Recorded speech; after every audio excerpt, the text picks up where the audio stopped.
नमस्कार, पंजाब केसरी टीवी देख रहे सभी दर्शकों का स्वागत है। हम मौजूद हैं जिला पुलिस कप्तान कैथल लोकेंद्र जी के पास। लोकेंद्र सिंह जी जो 2014 के आईपीएस बैच के ऑफिसर हैं और लोकेंद्र जी ने जब से कैथल का कार्यभार संभाला है तब से ताबड़तोड़ कार्रवाइयाँ करते हुए उन अपराधियों पर शिकंजा कसा जा रहा है जो लंबे समय से बाहर चल रहे थे। लोकेंद्र जी, स्वागत है आपका Punjab Kesari TV. Thank you. Lokendra ji, जो आईपीएस का कैडर आपने चूज़ किया, जो ये जॉब चूज़ की, इसके पीछे बेसिक रीज़न क्या रहा सर? जैसे बचपन से ही मेरे जो दादाजी हैं गांव से हैं, पापा भी गांव में ज़्यादा पले बड़े हैं, वहीं से वो जॉब में आए। तो एक ग्रामीण पृष्ठभूमि होने के कारण तो वहाँ पर एक सिविल सर्विस को काफ़ी महत्ता दी जाती है। और साथ ही साथ जो गांव में परेशानियाँ हैं उनको देखकर, उनको समझकर, मतलब एक खुद में एक ये विचार आया, घर वालों ने भी प्रोत्साहित किया कि सिविल सर्विस में जाकर आप देश की सेवा अच्छे से कर सकते हैं। तो इसी को ध्यान में रखते हुए हमने तैयारी शुरू की थी। सर, एक जनरली जब कोई एक बंदा किसी सीट पे आ जाता है तो बड़ा एटीट्यूड आ जाता है, कई बार हमने देखा है, बट आप में वो चीज़ नहीं है सर। लेकिन आप एक ऊपर से नर्म और अंदर से सख्त ऑफिसर हैं, ये भी जानकारी है। चलिए, तो आपका ऑब्जर्वेशन है। बाकी मेरा यही है कि चूँकि हम एक पब्लिक सीट पे बैठे हैं तो सेंसिटिविटी होना बहुत ज़रूरी है। पुलिस में जो भी व्यक्ति आता है अपनी एक परेशानी लेकर आता है और उसके साथ हम समझदारी से, सेंसिटिविटी से, ह्यूमिलिटी से बात करेंगे तो उसको एक रिलीफ़ मिलता है, इंस्टेंट रिलीफ़ भी मिलता है। साथ ही साथ वो अपनी परेशानी काफ़ी आसानी से आपको समझा भी पाता है। तो बहुत ही ज़रूरी है, खासकर उच्च अधिकारियों के लिए, ताकि जो वो विषय की गंभीरता को समझ सकें और उसमें एक न्यूट्रल और फेयर जो एक्शन है वो करवा सकें। जी सर, तो जब आपका सर आईपीएस क्लियर हुआ उसके बाद फर्स्ट पोस्टिंग कहाँ हुई और उसके बाद क्या क्या आपके ख़ास एक्सपीरियंस रहे? मेरी ट्रेनिंग जो रही थी वो फरीदाबाद में रही थी। उसके बाद मैंने as ASP first posting Jind में रही थी और उसके बाद मैंने एज एएसपी और एडिशनल एसपी बहादुरगढ़ में भी काम किया। उसके बाद फरीदाबाद में रही, हाँसी में रही और अब यहाँ कैथल में। सर, लाइफ का एक वर्स्ट एक्सपीरियंस होता है और एक बेस्ट एक्सपीरियंस होता है, दोनों जो हैं आपको कभी ऐसे हुए हैं? और वर्स्ट तो मैं नहीं कहूँगा, सारे बेस्ट ही, मतलब गॉड ग्रेस सारे अच्छे ही रहे हैं।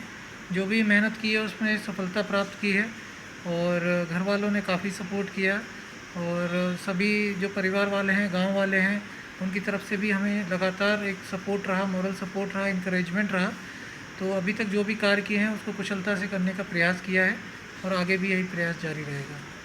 सर, जनरली पुलिस के मामले, जब पेचीदा मामले कोई आते हैं, बड़े केसेज आ जाते हैं, तो उसमें कई तरह के ऑफ़र्स भी लोग देते हैं कि वो छूट जाएं। तो ऐसी स्थिति में आपके जो रुख है वो सख्त रहता है, हमने देखा है। तो ऐसे ऑफ़र्स अभी कैथल में भी कोई आए हैं या कभी आपकी लाइफ में आए हों ऐसे? नहीं, देखिए, जैसा कि आपको पता है, कोई भी व्यक्ति फंसता है तो लोग हर तरीके से अप्रोच कराने की कोशिश करते हैं, मामले को इन्फ्लुएंस करने की कोशिश करते हैं। But being an IPS officer और पुलिस के यहाँ पर कप्तानी करने का मतलब भी यही है कि आप एक फेयर एंड जस्ट डिसीजन लें, जो लीगल है वही डिसीजन लें और जो प्रेशर आपके नीचे के मुलाजिम पे आ रहा है उसको आप कोप अप करें और उसको अपना काम, जो उचित जो काम है, जो कार्रवाई है, वो उसको करने दें। तो मेरा यही प्रयास रहता है कि जो भी फेयर इंक्वायरी है, जो भी फेयर इन्वेस्टिगेशन है, वही होनी चाहिए। जो भी प्रेशर आएगा वो उसको मैं लेता हूँ ताकि मेरे नीचे वाले मुलाजिम पे वो प्रेशर ना रहे।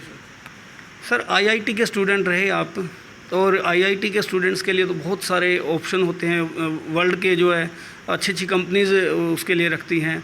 तो फिर भी आईआईटी छोड़ के या ये प्रोफेशन जो चूज़ किया आपने सिविल सर्विसेज का, तो उसमें तो सर बड़ा मोटा पैसा होता है, बड़े मोटे नाम भी होते हैं, तो ये चूज़ क्यों किया सर? खास रीज़न? नहीं, खास रीज़न मेरा इंटरेस्ट था शुरू से ही। जैसे ग्रामीण पृष्ठभूमि में हमने देखा था, वहाँ की समस्याएं देखी थी। पेरेंट्स भी, पापा भी गवर्नमेंट सर्विस में हैं, तो एक जो देखते थे कि एक जो आईएएस है, वो आईपीएस है, या जो सिविल सर्वेंट है वो किस प्रकार से एक इन्फ्लुएंस कर सकता है, काफ़ी लोगों की ज़िंदगी में तब्दीली ला सकता है।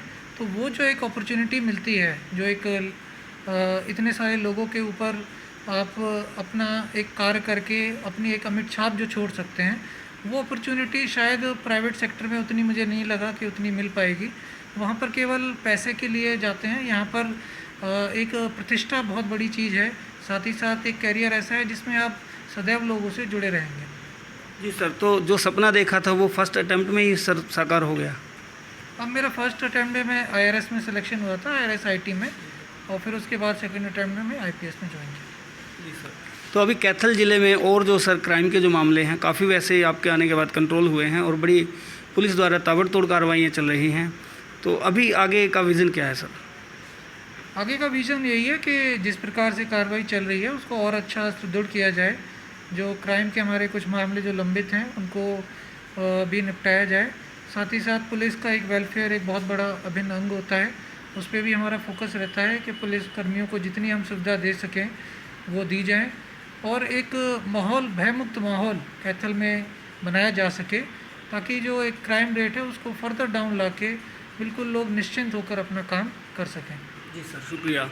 तो ये थे SP लोकेंद्र सिंह जी, जिन्होंने हमें भरपूर जानकारी दी, अपनी ज़िंदगी के बारे में बताया और जिस तरह से उनके द्वारा पूरे कैथल ज़िले में शांति व्यवस्था कायम की गई है और क्राइम का जो रेशो है काफ़ी कम हुआ है उनके आने के बाद। तो इससे यह साफ स्पष्ट हो रहा है कि जो इनके द्वारा किए गए कार्य हैं उनसे लोग भी संतुष्ट हैं। कैथल से पंजाब केसरी TV के लिए कपिल शर्मा की रिपोर्ट। हमसे जुड़े रहने के लिए हमारे YouTube चैनल को सब्सक्राइब करें और नई वीडियो की नोटिफिकेशन के लिए बेल आइकॉन को दबाएं। अगर आप ये वीडियो Facebook पर देख रहे हैं तो लाइक जरूर करें और ज्यादा से ज्यादा शेयर करें। धन्यवाद।